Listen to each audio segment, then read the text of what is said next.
Pinagkakanap ng mga operatiba ng CIDG, DSOU ang binatilyong si Unyo dahil sa pagkakasangkot nito umano sa pagbebenta ng iligal na droga.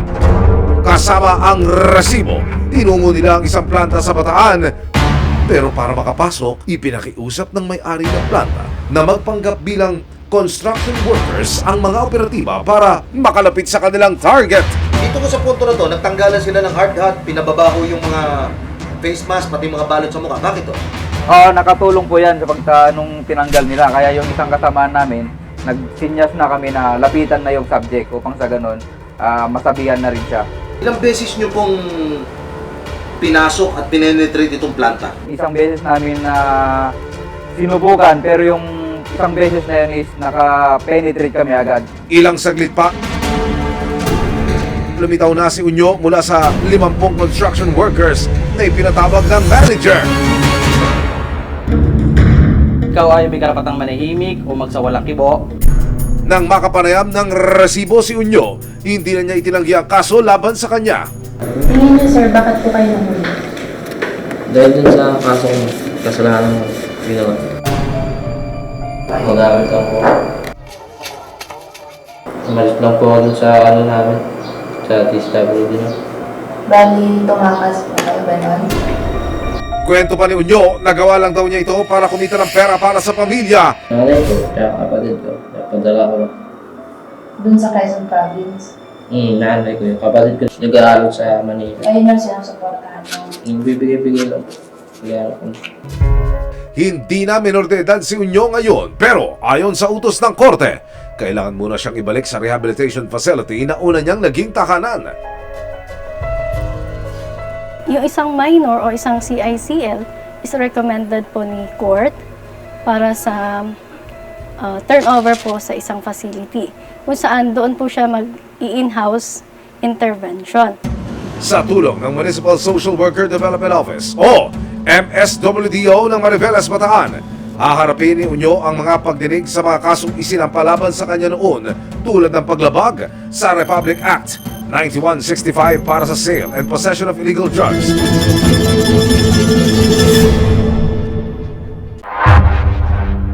Hindi nalalayo kay Unyo ang kinainatnan ng 19 na taong gulang na si Toto, hindi niya tunay na pangalan. Ilang beses na rin daw tumakas ang binatilyo mula sa rehabilitation shelter. Tulad ni Unyo, sangkot din umano sa paggamit at pagbebenta ng iligal na droga si Toto. Nagkaroon ang resibo ng pagkakataon na makausap ang kanyang ina na itatago namin sa pangalang Norma. Kwento niya, alam niyang mali ang ginawa ng kanyang anak. Ano po binabanggit ng bata sa inyo? Bakit siya lumayas? Bakit siya tumakas dito sa shelter po? Ang isip niya, akala niya hindi ko siya madalaw. Opo.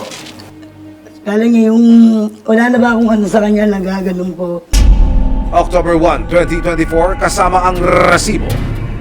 Nagsani puwersa ang CIDG, DSOU at MSWDO para muling ma-rescue si Toto. Natuntun siya sa isang barangay sa Rizal. Karapatan mo manahimik o magsawalang kibo. Alam mo lang yung sasabihin ay maaaring gamitin pabor o laban sa iyo sa anumang hukuman. Nang maposasan at dalhin sa barangay, hindi napigilan ni Toto na maiyak at yumakap sa kanyang ina. Pagkabasa sa kanyang mga karapatan, agad na siyang dinala ng mga otoridad sa PNP Montalban. Kalaunan, itinurn over na siya sa isang shelter ng Rizal. Dito muna siya mamamalagi habang dinidinig ang kanyang kaso. Kung sakaling mapatunayang nagkasala ang dalawa, maaari silang maharap sa mahigit 12 taong pagkakakulong. Ayon sa MSWD na nakatutok kay Unyo, pansamantala raw siyang pinalaya matapos niyang makumpleto ang intervention program habang patuloy siyang binabantayan ng mga social worker maging ang pagdinig sa kanyang kaso. Nagtatrabaho na raw si Unyo bilang isang rider para masuportahan ang kanyang pamilya. Isang patunay na naligaw man ang landas sa mga tulad nila Unyo at Toto sa kanilang murang edad. Nariyan ang batas at mga otoridad upang sila'y panagutin at mabigyan ng pagkakataong magbago.